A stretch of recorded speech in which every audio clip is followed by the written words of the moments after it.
여러분 안녕하세요. 쌤서희TV 최서희입니다. 2027학년도 6월 모의평가 드디어 여러분 오픈이 됐죠. 어땠어요? 막상 까보니까 오 할만한데?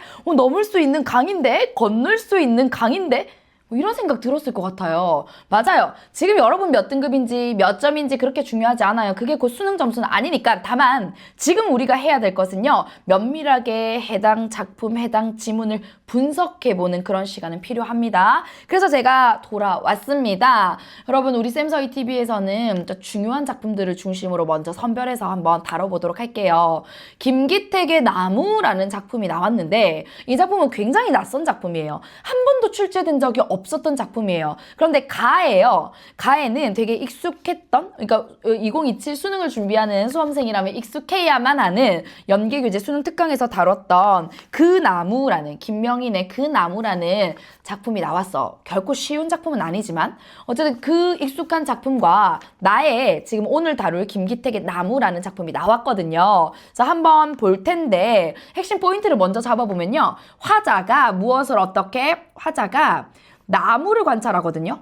근데 이 나무가 어떤 나무냐면 이미 가구가 된 나무예요. 우리 왜 가구 같은 거 이렇게 보면요. 나무로 만든 가구를 떠올려 보자. 그러면 여기에 나무의 흔적 있지. 나무 결 같은 거, 나이테 같은 거 이렇게 보이잖아요. 그걸 이제 주목한 거예요. 그 안에서 이미 사물이 된 어떤 가구가 된 나무를 통해서 그 안에서의 생명력을 발견하는 그런 작품이다라고 보면 돼요. 그래서 대상에 깃든 여러 힘들에 대한 얘기를 하거든요.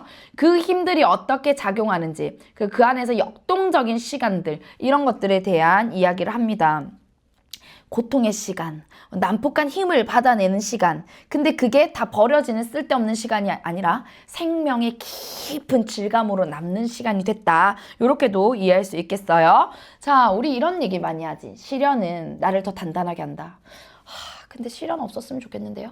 근데 솔직히 말해서 시련 없는 삶은 없어요. 근데 이 시련이 진짜로 오랜 시간 지나고 나서 보잖아요. 그러면 지금의 내가 이 시련을 거치면서 훨씬 깊이 있어지고 훨씬 성숙해지고 그랬어 라고 말하는 경우를 여러분 꽤 많이 봤을 겁니다. 그런 내용과 일맥상통한다라고 보시면 됩니다. 같이 한번 출발해 보겠습니다. 대패로 깎아낸 자리마다 무늬가 보인다. 희고 밝은 목질 사이를 지나가는 이 무늬는 어둡고 딱딱한 나이테들입니다. 자, 그러면 나무에 있는 나이테 무늬를 본 거죠. 그럼 여러분 희고 밝은 나무의 목질과 어둡고 딱딱하다라는 게 흰색과 어두운 색의 명암의 대비가 일어나네요. 그러면 대비는 곧 강조란 말이야. 그러니까 어둡고 딱딱한 나이테, 이 나이테 모양을 강조하고 있구나라는 거 알 수 있습니다. 자, 그 나이테를요 뭐라고 받아냈냐? 이 단단한 흔적이라고 받아내고 있죠. 이 단단한 흔적들은 필시 뭐가 지나갔던 자리일 거라고? 추운 계절, 겨울이 지나갔던 자리이리라 라고 생각을 하고 있어요. 그러니까 봐, 이런 발상인 거지. 우리 겨울이 지나면요 뭐가 와요? 봄이 온다고. 이거는 너무나 당연한, 누구도 바꿀 수 없는 자연의 섭리죠. 그런데 이 겨울이 지나간 자리에 흔적이 남는데 그게 어떤 흔적이냐면 이 작품에서는 나무에 있는 나이테라고 본 거예요. 그리고 이 나이테가요 단단한 흔적이라고 받아내고 있죠. 딱딱하고 단단한 흔적. 그 다음 꽃과 잎으로 자유로이 드나들며 숨쉬던 모든 틈과 통로. 이거는 생명력이 넘치는 모습이잖아. 그런데 그게 일제히 딱딱하게 오므라드는 시련의 시간인 거죠. 그러니까 생명력이 넘치던 그 통로가 일제히 딱딱하게 오므리고 한겨울 추위를 막아내던 그런 자리이리라. 뭐가요? 이 나이테가요. 다시 한겨울 추위, 이런 겨울, 한겨울 추위, 얘네는 다 시련이잖아. 이런 힘든 시간들이 지나간 흔적이 바로 이 나이테의 단단한 흔적이리라 라는 거야. 두꺼운 껍질도 끝내 견디지 못하고 거칠게 갈라졌던 그런 자리이리라 라는 거죠. 여러분 봐. 고난은, 쓸데없는 고난은 없다는 거야. 이런 단단하고 묵직한 흔적을 남기고 결국에는 생명력으로 나아가는 과정이라는 그런 인식이 들어가 있습니다. 계속 가볼게요. 뿌리가 빨아들인 맑은 자양들은 자, 뿌리가 빨아들인 이건 생명력이잖아. 맑은 자양분들, 물간 속에서 호흡과 움직임 이런 거를 뭐 한다고요? 그걸 숨을 계속 쉬고 막 살아 움직여서 팔딱팔딱거리고 이건 생명력이잖아요. 근데 이 추위의 시련의 시기에서는요. 이것조차 멈추고 나무 밖에서 나는 거대한 힘에 귀 기울이고 있었을 거야. 추위의 그 난폭한 힘, 거대한 힘, 난폭한 힘 같은 맥락으로 받아내줘. 그것은 기어코 껍질을 뚫고 들어가 수에 깊이 아주 맵게 스며들었으리라.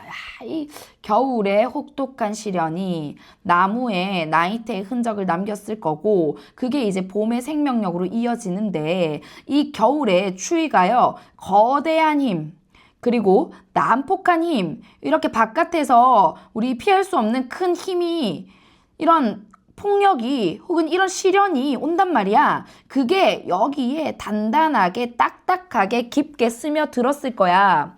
수액을 찾아 들어왔던 이런 생명력들, 햇빛, 공기들은 그 자리에서 추위에 딱딱히 겨우내 얼었다가 자, 얘네 보세요. 여기 안에서 살겠다고 이런 요소들이 햇빛과 공기들이 들어왔는데 이게요 난폭한 힘을 만나서요 일시적으로 얼었다가 죽지 않아요. 알겠죠? 얼었다가 일단은 이렇게 흔적을 남겨놨다가 그 자리에서 겨우 내도록 얼었다가 봄이 반드시 오잖아요. 그러면 어떻게 되냐면 이거 되게 중요해. 독한 향기와 푸르고 진한 빛으로 익어갔으리라 라고 하죠. 성숙입니다. 즉 이런 거대한 힘, 난폭한 힘을 견디고 얼어가면서까지도 버티다가 이 말이에요. 버팀이죠. 이런 시련을 버티다가 결국은 만들어내는 생명력의 향기는 아주 진한 향기라는 뜻이야. 독한 향기, 그리고 푸른 진한 빛깔을 생명력의 이런 빛깔을 뭐 한 거예요? 만들어낸 거죠. 이게 익어갔다라는 표현으로 성숙하게 됐다라는 얘기로 이어집니다. 자, 그러면서 이제 마지막 해마다 얼마나 많은 잎과 꽃들이 이 무늬를 거쳐서 봄에 이르렀을까? 즉, 해마다 많은 대상들이 이런 어려운 시기를 얼었다가 겪었다가 견뎠다가 버티다가 봄에 잎이 피어나고 꽃이 피어나는 그런 시간들을 아마도 그런 과정을 겪었을 거야. 이르렀을까라고 짐작해 보는 거죠. 문틈인지도 직각의 모서리인지도 모르고 지느러미처럼 지느러미에 빗댔어요. 지느러미 막 팔딱팔딱거리는 생명력이 연상되죠. 그리고 빠르고 날렵한 무늬들은 이 무늬는 나무의 무늬. 자, 나무 무늬입니다. 그 무늬들은 가구 위를 흘러다니고 있다. 와우. 가구에 있는 그 나무의 무늬 속에서 생명력의 힘을 읽어낸 작품이다 라는 거예요. 나무의 무늬 속에서 생명을 읽어냈네? 그런데 이 생명은 어떻게 생기는 거지? 하루아침에 떡하고 아주 편안하게 얻을 수 있는 게 아니라 혹독한 거대한 힘, 난폭한 힘을 이겨내고 버텨내고 얼었다가 봄에 피워내는 독한 향기로 뿜어내는 푸른 잎으로 펼쳐내는 그런 생명력이야 라는 그런 작품. 너무나 깊이 있는 삶의 철학이 담겨있는 작품이다라고 볼 수 있겠네요. 주제는 독한 향기를, 이 생명력을 만들어내는, 성장시키고 성숙시키는 거대한 힘에 대한 인식, 이렇게 정리할 수 있겠네요. 짠! 쌤서희TV 오늘 여기까지고요. 구독과 좋아요, 알림 설정은 수능 국어로 가는 1등급의 지름길을 활짝 열어드립니다. 안녕!